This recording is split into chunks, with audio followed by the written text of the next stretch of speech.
Pulse. You know, wherever you are in life, you never forget the neighborhood. This is the show that talks to real estate professionals all about the real estate business and how to maximize your career. Join host Kevin Callback from Realty Executive Cornerstone to learn what the neighborhood pulse is. Today, here's what we got. What can an assistant do for you before and after the contract? Amen. Here we go. This is it. Welcome in. That's probably one of my favorite words when we start a show is amen. Amen. Let's go. Rock and roll. Let's get it. That one and Freedom Friday. I like that one. Freedom Friday. Break the chains that bind you. I tell you, we're here today with Cheyenne Friedenberg. She is a real estate professional assistant. Yeah. Does an amazing job. Everybody seems to love her. Well, thank you. There you go. So Cheyenne, welcome to the show. Thanks for coming on. It's nice to be live for everybody today. Yeah, Any questions that we have as they come in, we're excited to answer them. But I think for now, me and Kevin are just going to get started and kind of explaining what I can and can't do, how I can and can't help, and really what the behind the scenes real estate process looks like. That's what usually how we answer the phone. How can't we help you today? That's exactly what I do. I just love to let people down right away so that their expectations are low. Lower the bar. Lower the bar and then overachieve. Exactly. Then they're like surprised, like, holy cow, Shy can do everything. I thought she could do nothing. Exactly. So good way to start out. Start out low and low expectations on overachieve, right? Exactly. So kind of fantastic. So you've been doing this for a while. You started out with Remax Plaza. Yes. Right. And over there we had why am I blanking on his name? Rob Shade. Rob Shade. Yep. Rob Shade. And oh my God. Who are we looking for? What name are we trying to find? Kim, the girl we just talked about her recently, how great she is. Becky Kirchner. That's her. Love Becky Kirchner. She's a fabulous agent. She really is. Yeah. So boy, I must be getting old today somehow. How did I blank on both of those? And I haven't both talked about them That's today. my main role, actually, is just reminding Kevin of the things that he needs to say while he's on the phone. That's right. Yeah. And people to call. Hey, call this one, call that one. Make sure this is going on. Exactly. So that is it. So we've been working together over a year now. So it's been going great. Cheyenne was a breath of fresh air. So when you are hiring somebody, you're not only looking for skills, but you're also looking for personality. And you were good in both of those because you've already had some experience working for Remax Plaza. And, so when you came in, I didn't expect the knowledge that you had when you came in. I didn't know that you were that experienced or had that picked up on things so quickly. And I appreciate you doing that. Absolutely. So, all right. So enough to saying nice things about you. So let's move on. So I hire an assistant. So when do you hire an assistant, right? So that is one of those things. If you're doing 20, 24, 25 transactions a year, they say that's probably the time you should have an assistant if you want to give quality service and you still want to stay in touch with your contacts and still grow your business. So if you don't hire an assistant at that point, you're either dropping things through the cracks, you're running crazy all the time, and you get burnt out or unhealthy, and then you're not satisfying those clients, and you're not building your business. Absolutely. Because you can't take on more business if you're always running with the business you have. So that's the general rule of thumb. Some people can do more, some people can do less, but by the time you hit that 20, 25 transactions, you should probably have an assistant and maybe even a transaction coordinator, which is different than what you do technically. Absolutely. In this role. But you have done it for us. So, and then we transitioned and hired a transaction coordinator as well. Transaction coordinator handles everything from contract to close. Right. They'll handle things that deal specifically with the transaction. They will process the necessary paperwork, ensure that there are no mistakes, because if there's a mistake that doesn't get found till later down the road, that could pose serious issues for the contract and its likelihood and being able to close. And so we ensure that we have those people behind the scenes working to make sure nothing goes wrong, any questions, inspections, HOA, anything that really goes on behind the scenes that maybe the buyers and sellers aren't having to worry about because they've chosen to work with a real estate agent. Those are definitely being handled by a transaction coordinator and allowing Kevin to have some more free time, get in front of his clients, give that better service, because this is his business and he wants to ensure that his clients are getting the best of him. Sure. Absolutely. So transaction coordinator, you don't need a transaction coordinator. An assistant can handle a lot of that for you as well. But once you get in those higher numbers, you're going to want somebody that's checking that. Absolutely. They're going to make sure that you're not missing anything. Dates are very important in a contract. So when you say you'll turn your money in 2 days, if it's not there, somebody can terminate the contract, usually the buyer or seller. Absolutely. If you don't have your inspection, if you don't have your earnest money, and if you don't have your loan commitment, there's dates you have to hit. And if not, you're asking for an extension. When you have to ask for an extension of that contract, if you know that you can't get earnest money in 2 days, put 5 days or whatever days you need, because if it's late, anybody can cancel. And so a lot of times when it comes to a realtor, this is a small business. It's a lot of expense, right? I mean, because it's not. I mean, she's just not working for Mango Loco. No. She does like nice Mango Loco, but she's not working. That's right. And so, when do you know, Kevin, as a realtor, when it's time to hire that assistant? So if you're working 12 hours a day, 6 days a week, and you're not spending time with your family, and you're not enjoying time off, and you're not going on vacations, and your clients are saying, "Hey, I left you a voicemail. Did you get it? Hey, I emailed you. Sent you an email. Did you get it?" If you're starting to have those questions being asked, you need some help, or you need to take on less business. You need to stop taking on new business for a while until you catch up. Absolutely. And once you have an assistant, that's going to help you quite a bit. It is quite a process to hire. There is a hiring process. There's administrative assistant training. There is a lot of resources available. So if you're looking to hire an assistant and you need some resources, definitely reach out. We can help you with some of that. I'm not for hire. Yeah. I have a great Amen. boss. That's right. That's right. At least on the show she does. Right. That's right. So, Cheyenne, then when you stepped in, even before going to work for Kevin, you were doing some of the same? So when I was working for Remax Plaza, I was doing very similar work, but much toned down. I was working for a greater scale of agents. I was not working individually with any one agent, and I had a good amount less responsibility because it was so much more generalized. Yeah. So instead of really being thorough with one agent and helping him on all of his transactions, it was helping 80 some agents with little parts of their transactions. Right. And I really genuinely prefer working directly with my agent, Kevin. He's phenomenal. It's really been exciting to see, especially coming from a place where I've seen so many different types of agents. It's really exciting to see how Kevin works, kind of how I fit into that groove and how I can really assist him best. That's cool. And it's grown my knowledge tremendously. I feel so much more set and prepared just in my own daily life, but also with the prospect of when I'm come ready to buy a house, when I'm just renting now, I have so much extra knowledge that he's really blessed into my life. So that's been fabulous. Awesome. And so is this something you were like, man, I really want to get into the real estate industry, but not necessarily the sales end of it? Or so I'm going to be totally honest, not at all.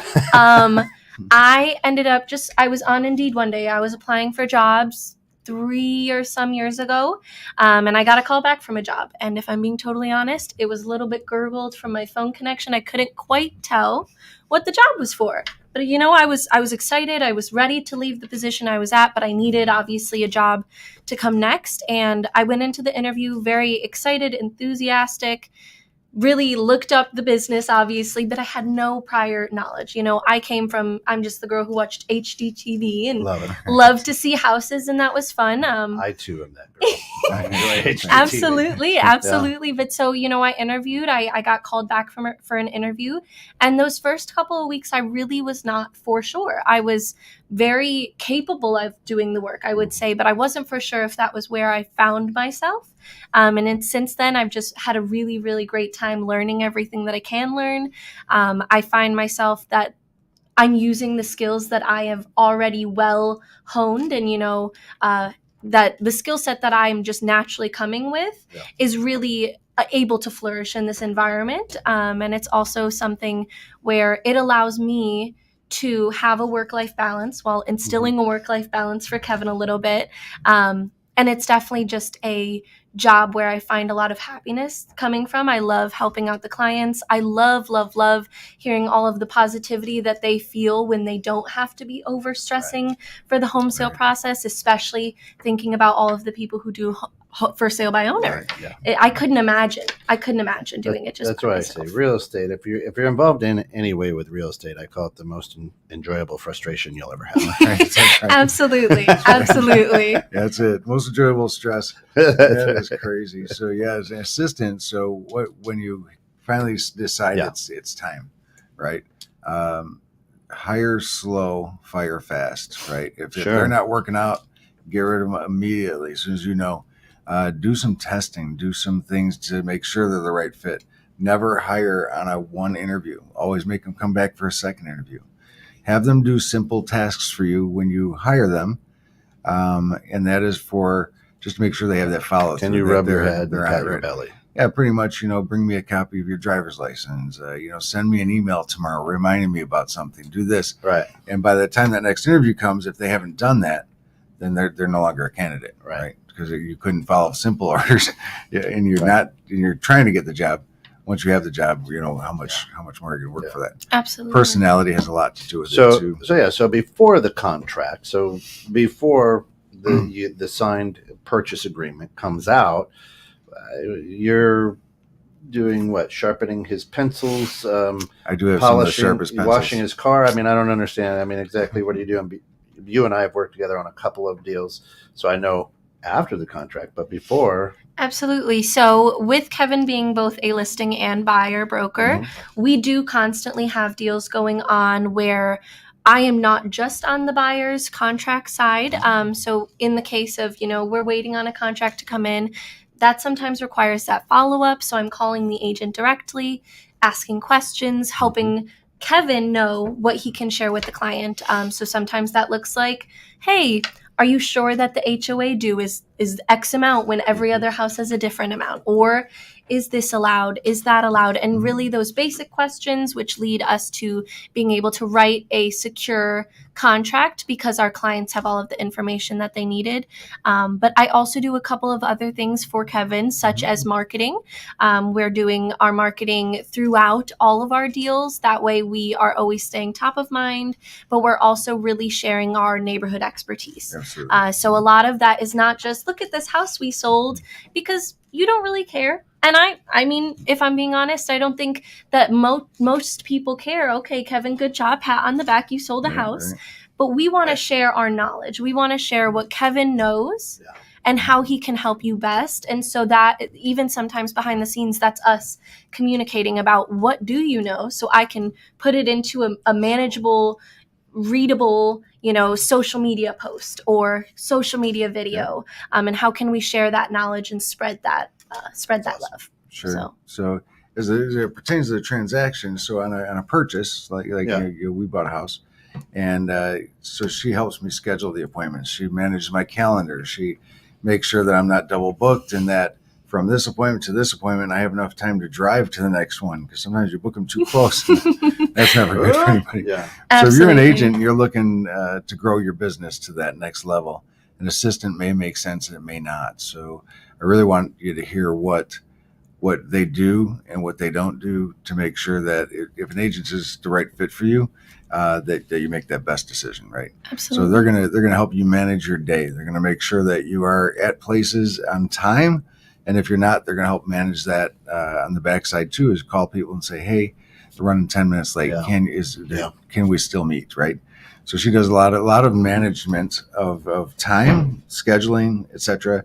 Preparing paperwork, so showing packets. Some agents bring just one piece listing sheet.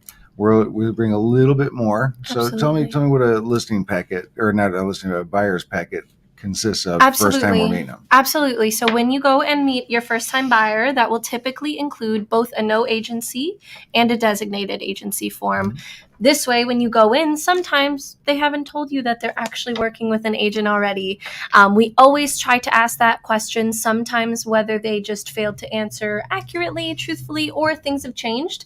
Since last time we communicated, we like to be prepared. So we have that designated agency form for Kevin to sign with every new buyer that he meets. And we also bring that no agency just, to be safe. And every state requires an agency form. They may Yes. look a little different. Absolutely. But it's basically telling the buyer what our role is as a real estate professional and what we can and can't do. Absolutely. And, dual agency is another thing we can talk about on another show. That could be a whole different. Absolutely. category, Absolutely. From there, so it depends on the amount of showings that they have. Typically, the exact showing packet that I'm going to be printing off is the client copy of the MLS. That is all of the information that the client is available to have. That includes things such as the listing price, what type of water and sewer or septic they have, beds and baths, all of the different utilities, all of the different things and appliances that'll come with the house. There's much, much more on the MLS sheet, but I don't think you need to hear me explain that all. But so we'll have that client copy full of all the photos for them to look through and also keep.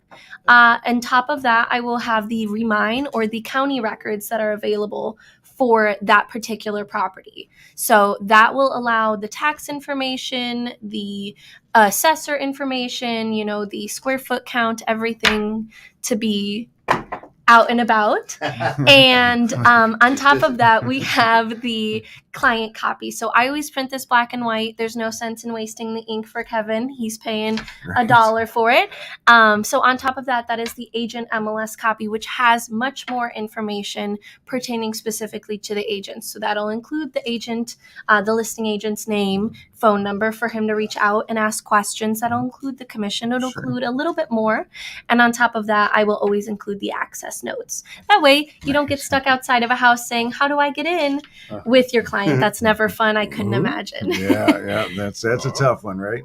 And that is crazy. And the Remine is here in Illinois. It's the tax records that we get through our MLS. We click a button and it pops right up. Absolutely. She'll also create, sometimes the tax bill itself, because we want to see what exemptions are on there. Absolutely. Et cetera. So we have the tax bill, and then aerials. The aerial. Now, the aerial for sure, especially waterfront properties, things like that. Waterfront properties that are about an acre / over an acre. I'll always take an aerial if it's a condominium. That way, when you walk up to the property and you're trying to figure out where it is, you can also have that bird's eye view. I'll always look it up on Google, find where it's at, really make sure. As a lot of people will probably know, with a condominium, the parcel is just one parcel. You don't own the land, and so that can make those aerials a little bit more complicated. But we always like to make sure that Kevin walks in the door knowing exactly what he's talking about. Yeah, for sure.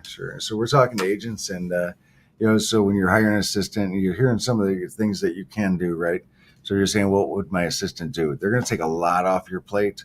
The biggest problem is you're not going to want to let it off your plate. As you continue to do the work. And so you're like, well, can I trust them? Are they going to do it?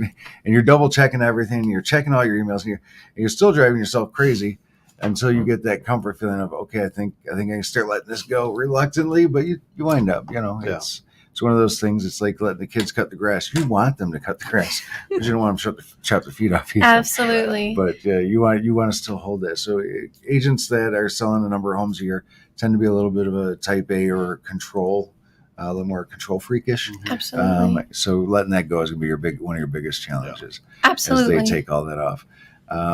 So Cheyenne for us can, she'll fill out the paperwork for us. She'll make sure we have a pre-approval. I'm in close contact with the lenders, typically making sure that we already have that before we bring them out, but she's going to put it all together in one package.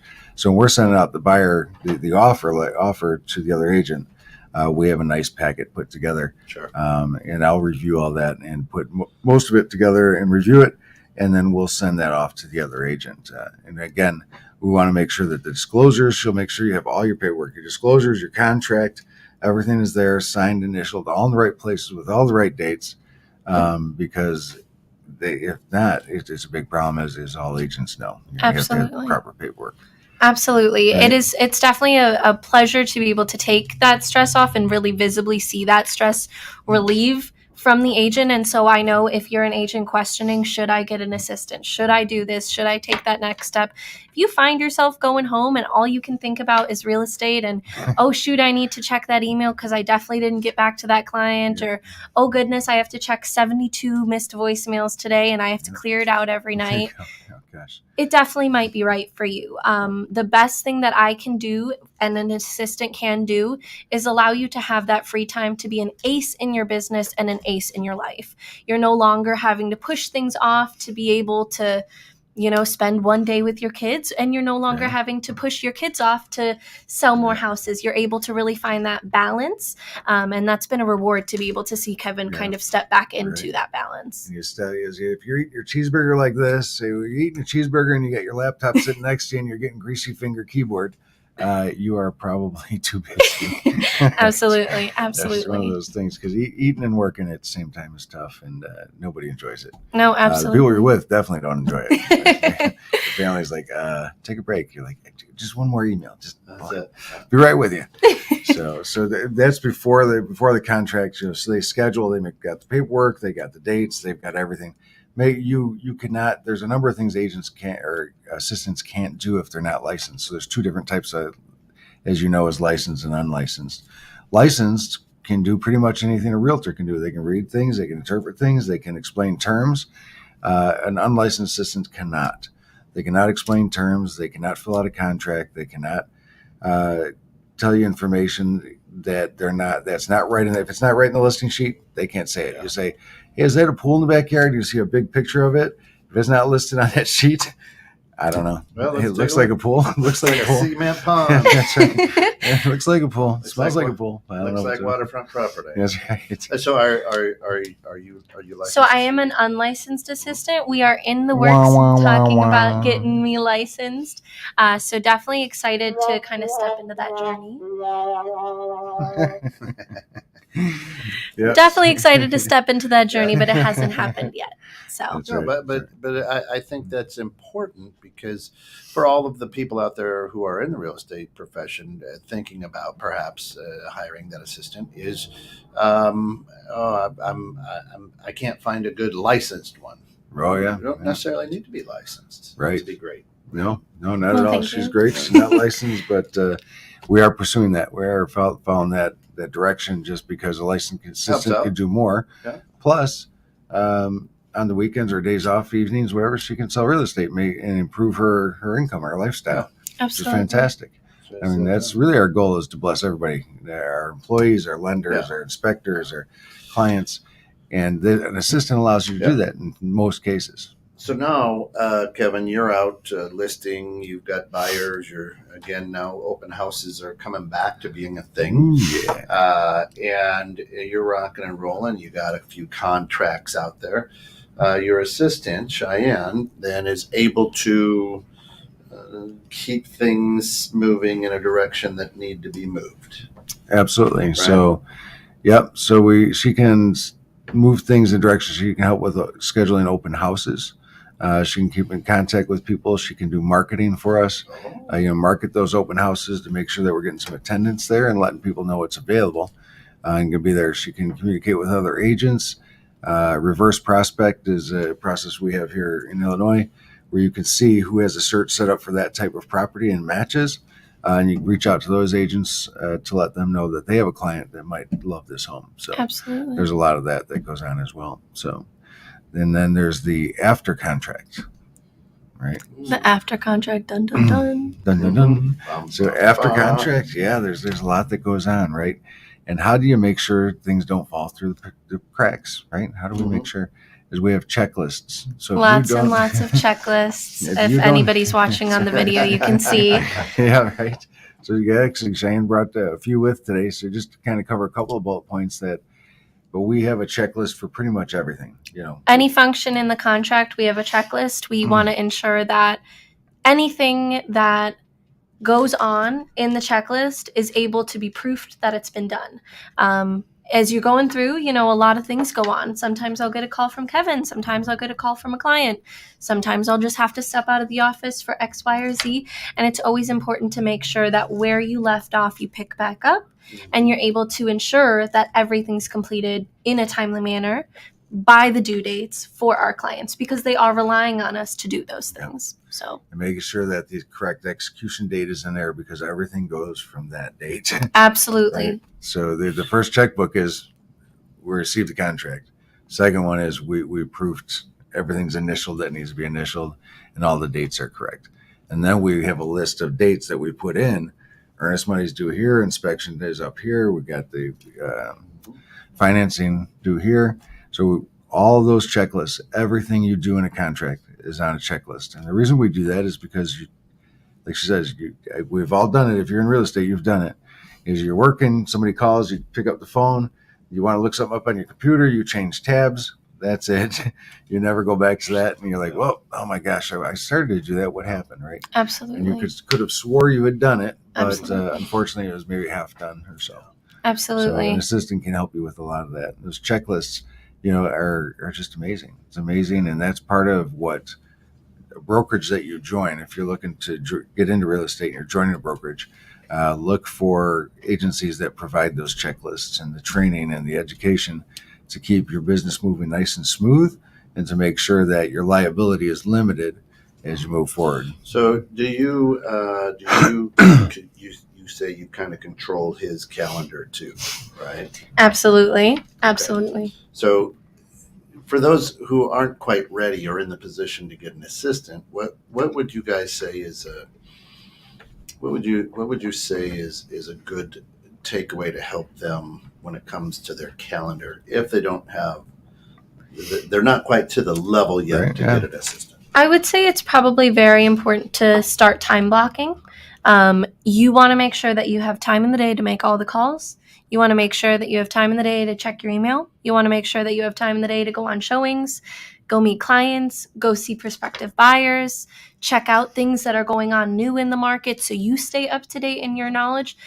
And if you don't set time for that, it's not going to get done. You might get half of it, you might get 75%, or you'll get none.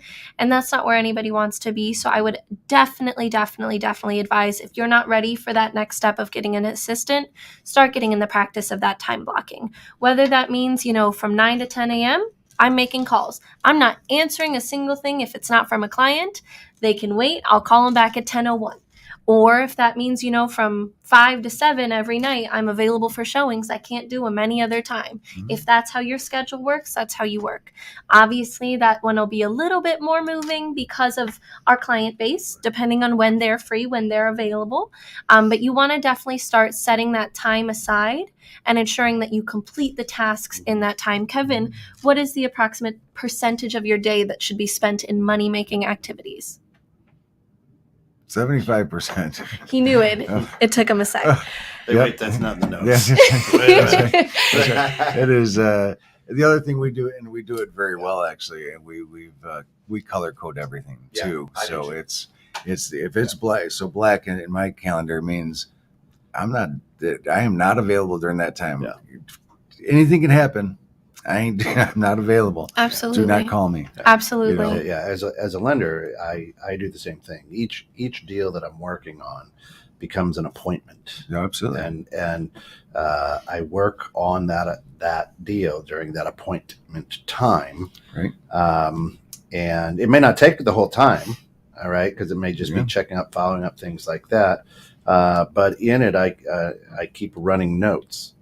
Right. So because in the lending industry, the more notes, the better for auditing, regulatory reasons, Sure. and just for your processor and your underwriter to know what's going on. Yep. So all I have to do then is put it in there, copy, paste it over into the conversation log. Right. But that's also the time where that I would reach out by email or call to the realtor, to the realtor's team, the real estate attorney in our area, whatever. Hey, here's where we're at. Here's what's cooking right now, and we should look good to close on time. Absolutely. And I know when I got into real estate, two things I probably had a problem with was the calendar Mm-hmm. And time blocking was another. Yeah. I know my kids know. Oh, yeah, you know, right. put it on my calendar. Right. We've got a family Google calendar that I get on my phone as well, and it interlinks with my work calendar on my phone, not on my work calendar. Right. But I'm able to see, okay, I need to be doing this. Lucy's got a game I better get to. Right. Absolutely. Absolutely. Absolutely. And the other thing is noting your files, right? So note. Geez. And I'll tell you, I was horrible with that for a very long time. And now we document everything. We have a database management for our transactions that when we get an email, it gets forwarded into that database. So we have every email, every text message, every phone call is all documented that, hey, we had this communication. This is what we talked about. So when they say, well, you said this, you go back and say, no, remember this email, we did this. Oh, I forgot. Or maybe I forgot. Maybe I'm like, well, maybe let me check. And we can check and make sure that we're on track as well. Because we all make mistakes, right? Absolutely. When it comes down to note taking, it's going to be your lifeblood, because if you're talking to your clients 3 times a week or 5 times a week or once a week, it doesn't really matter how regular.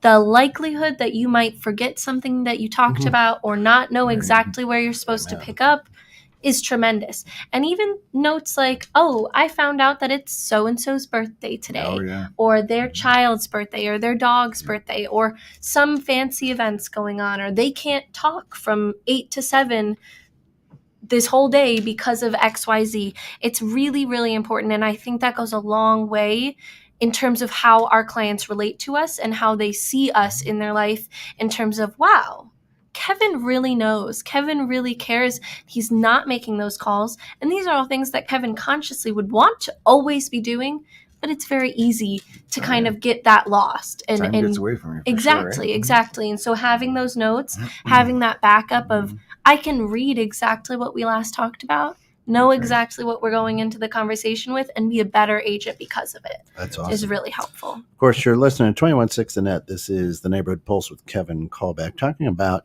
what an assistant can do for you and your business before and after the contract. Just another quick commercial for 216 The Net. You'll see some shirts hanging around. We'll be putting those up on the web store on our website. They're $15 a piece, or 2 for $25, and we'll be able to order those. And it goes to a great cause, making sure that the radio station keeps going. And then this weekend, for all of our listeners out there too, I've been just letting everybody know on every show, this weekend from 9 to 3 over at the Three Oaks Recreation Center, Crystal Lake Chamber is having a business expo. We're going to be out there, going live and playing some music and interviewing a lot of the small businesses. So if you're old in the area, stop out and see a bunch of new businesses. And if you're new in the area, stop out and see a bunch of old businesses. It's going to be a good time. And that's from and I believe it's free for the public, and that's from 9 to 3. 9 to 3. That's awesome. Yep. It's going to be a great time. Great time. Come on out. Yeah. It'd be great to see people, right? And you might even get to meet Kevin Callback. He may be out there as a guy, as a show It's in host. his calendar. As a show host, as a show host for 216 The Net. There you go. That's it. We got that and stuff. And so if people say, "Do I need an assistant? Why, etc." So we've talked about the checklist. We've talked about notes. We've talked about calendars, and then we're talking about Zig Ziglar is a guy from way back. And I got Tom Ferry, and you got Dave Clark, and you got just so many coaches out there and stuff. And they say, make sure you do all this stuff. But it's also, you have to list to last. If you want to stay in real estate long term, is you have to get listings. Yeah. Listings take a lot less time. They let you focus a lot more on your business and customer service to make your business grow. Now, you're not taking a buyer to 10 houses. You're listing one house and letting other 10 other agents bring buyers to your house. Yeah. Now you're looking for a buyer from yourself as well. You're marketing to try and sell yourself as well. But great marketing allows you to do that.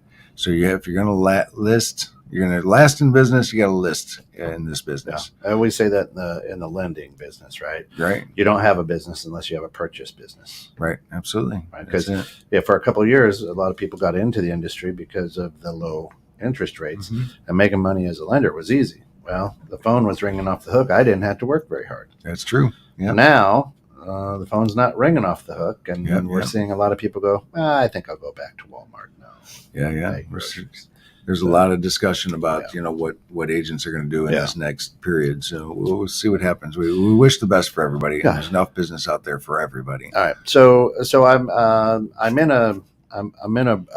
with a broker that has, and I'm the real estate agent, but there's 2 or 3 other agents in this brokerage.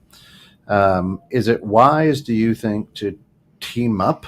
So Kevin and I are realtors. Do you think it's wise that we split the costs of an assistant, or does that start to jumble and muck up things?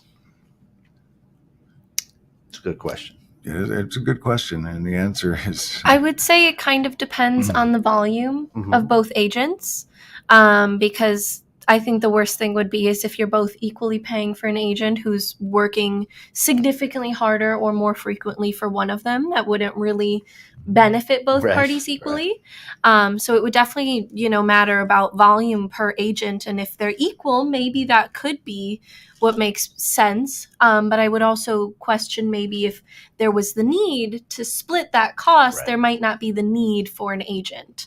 And so I would kind of venture to say you might find yourself doing better for yourself without the agent and working solo if you would needed to split that. Yeah. So from an assistant standpoint, it could get a little bit confusing and frustrating if Kevin is doing Kevin's volume and I'm selling one every 3 months. Right. Absolutely. If you're doing one every 3 months, you want to pay half my bill. You're Absolutely. in, man. Absolutely. I'd love to have Welcome aboard. Welcome aboard. She's going to help you out. Absolutely. Right. Absolutely. But if Kevin's doing 20 deals a month and I'm doing 20 deals a month, you're going to be overwhelmed. Like, wait. Oh, yeah. I think that you would definitely find that, one, you could very, very easily overwhelm. Even a phenomenal assistant could get overwhelmed with that type of volume. But it would also, and this is not from experience because I haven't done this, but I could also see it becoming a bit of a confusion when they are directly working on the deals. I know that accuracy is very, very important in this business. You want to ensure that all of the correct information is going to the correct clients, the correct agents, the correct attorneys and lenders.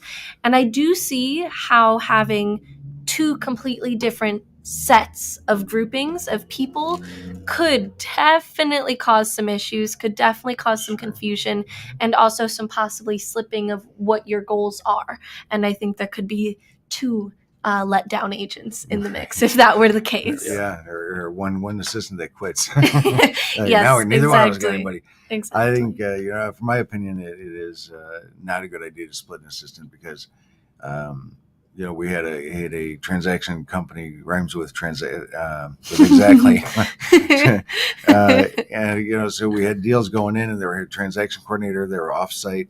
And we're like, hey, this didn't go out. They go, I'm working on this guy's files today. I'm working on your deals tomorrow. I'm like, no. Why aren't my deals today? Yeah, absolutely. Right? So that wound up not working well for us. That was another reason to get an assistant, a transaction coordinator for myself that works just for me. Absolutely. So splitting is very challenging. I think it's going to cause hard feelings. And I think it's just not a good idea. Yeah. But now, if you have an agent under you, like Roger just joined us and Jordan, if they want to use our services, we can help them with that. Right. But my files would obviously take precedence. But they would all take precedence to make sure they're all your name's on done properly. Exactly. Yeah, so if they screw up, it's on me. Even That goes exactly. right If anybody screws up under Kevin, Yeah. that Mr. could definitely Colva. that could definitely pose some issues because whether it was my fault, whether it was the agent's fault, whatever it happens, it's all related to Kevin. We all represent his brand, and we want to do a very good job doing that because he does a very good job doing what he does. He does. And so I think that having that potential increase of error would be a bit of a mistake, even kind of opening that door. So I'm just going to go back to revisit the list to last. Is we've created a listing packet. So when somebody calls up and they say, I'm thinking about selling my house and this and that, we overnight a package to them, or we have it couriered, or we drop it off ourselves either that day or the next morning. They'll have it, so they can kind of see what we offer, what we do. Cool. You know, some of our review people had to say about us, some of the certificates we have, a little bit about us in our office. And I think that's just a great idea. If you're an agent, this has gotten us more listings than anything else, I think, is just sending that package overnight, because they're like, wow, this guy is on it, right? They're sending this right away. They see a lot of great stuff. We don't send, obviously, anything negative about our business. It'd be a bad idea to do that. I'm not really good at what I do, but here. You should work with me, though. Yeah. No, absolutely. Here's a nice picture. I think one of the definite benefits as well is when there is time available, when I am able, and also location dependent. I think it's a really, really nice touch when either myself or Kevin delivers that, as opposed to overnighting it, because it really is just that next step. Whether they're there or not, they get this nice delivered package. They can tell it's not a FedEx, it doesn't have a shipping label or anything. That, or a lot of people have the ring doorbells, and they're able to see it. And I always do like to make sure if there's a ring doorbell while I'm out picking up a lockbox, or, going out and getting signs, dropping off packets, I like to just, hi, I'm with Kevin Callback, the realtor, because I don't want any questions pertaining to who. Exactly. When it comes to being respectful of the property that we are, taking care of, marketing, and really helping these clients, I think that's really important, especially for showings. Goodness gracious. We want to make sure that when you're inside the home, you are being very respectful, shoes off, booties on, whatever it is. And so I always like to go that extra step, and I really do think it shows. I think that they see that. And just make sure your socks don't have holes in them. Right. Well, Cheyenne is very good, and she orders me booties by the cases. We bring our booties to every show, and we hand them out to buyers. Here you go. Because I don't know what's going on, because we were so busy for so long, is nobody was providing booties. It was like, really? So you go in there, and some people that are older or whatever, they don't want to take the shoes off. Maybe they got the hole in the socks, whatever. Hey, here's some booties. And they love it. They're like, wow. When we were working with you gave them to us, and we just kept them in our car. We had them for every house we went to. Yep, and that is definitely something that you'll see. I mean, we've actually gone through some test colors of booties. What are the best to reuse? Because plastic, if we're being honest, if you don't go anywhere other than inside of a house, it is very easy to be able to reuse them. But you don't want them looking dirty. You don't want them tracking in and holding on to dirt. And so we've even gone through that testing phase. But we do notice that there are some clients who always bring them back, and that is super duper appreciated. Not a necessity. We have the booties, but that's very appreciated in the long run. During the planet appreciates season, it too. We do blue and orange. Yes, we do. Yes, we do. Green Bay Packers. Bears. Although they did beat us last week. What is one for both of you, for having an assistant and for being an assistant through the process of listing to closing? What's your most frustrating piece of that? Because you're not licensed, so it's going to be a little bit different from perhaps what you are. Sure. You should answer first. I'll piggyback off. So the most frustrating portion of a transaction from start to close? Yeah. Well, yeah. Or yeah. What is it, and what is that piece, and has your assistant helped ease that? Yeah, absolutely. So I would say the lack of communication from others, whether it's a lender, an agent, a client, whatever the case is, right? Is I'm like, hey, I try calling them. Can you get on them? And we have a system where she can email them, text them, call them, and we'll just blow them up until they answer, because it's just, hey, we're trying to get this transaction. We're not trying to be friends with you. We want to get along. We want to have an amazing transaction and enjoy working with each other. But at the end of the day, we represent our clients. Yeah. And if you're not giving them good service, then I have to address that on behalf of my clients. Right. And she helps with that tremendously. Absolutely. Sure. I was going to definitely say something very similar, and so I don't want to sound like a copycat. But I'll kind of elaborate on that just a bit before I go into my own.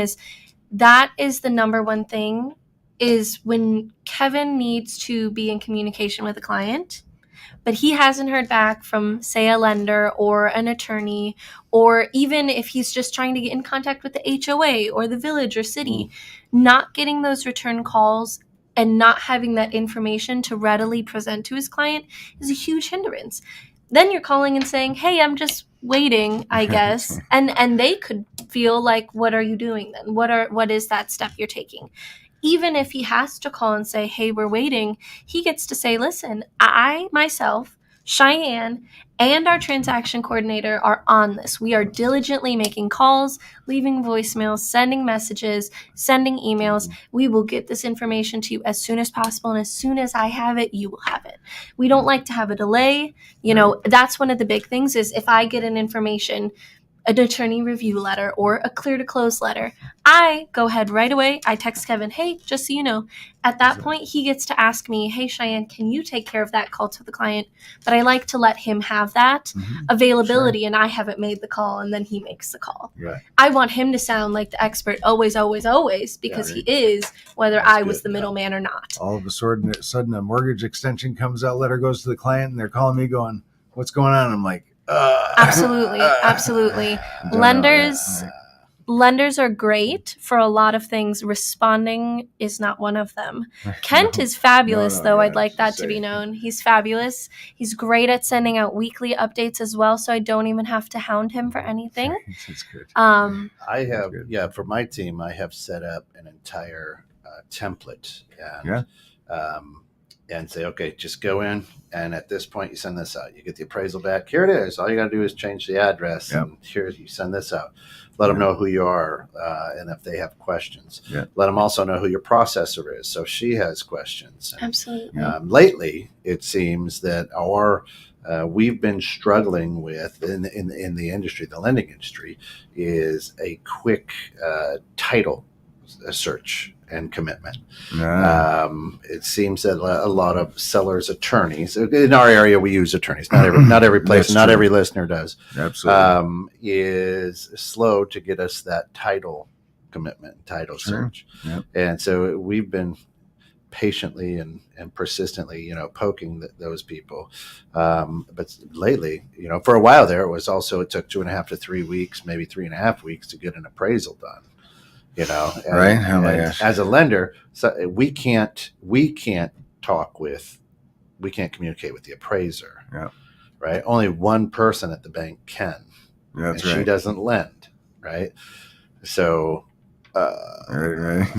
Absolutely. Yeah. So Absolutely. it's a lot gets lost in translation. Absolutely. As well. Listen, we're over our time. Of course, all right. We're enjoying it. Always good. But we can't thank you enough, Cheyenne, for coming in and, awesome. and enlightening us on what an assistant does and how they can really make life for a realtor make the beautiful. Difference, for sure. Absolutely. Yeah. If you're going to stay in the business, you're going to do a lot of business.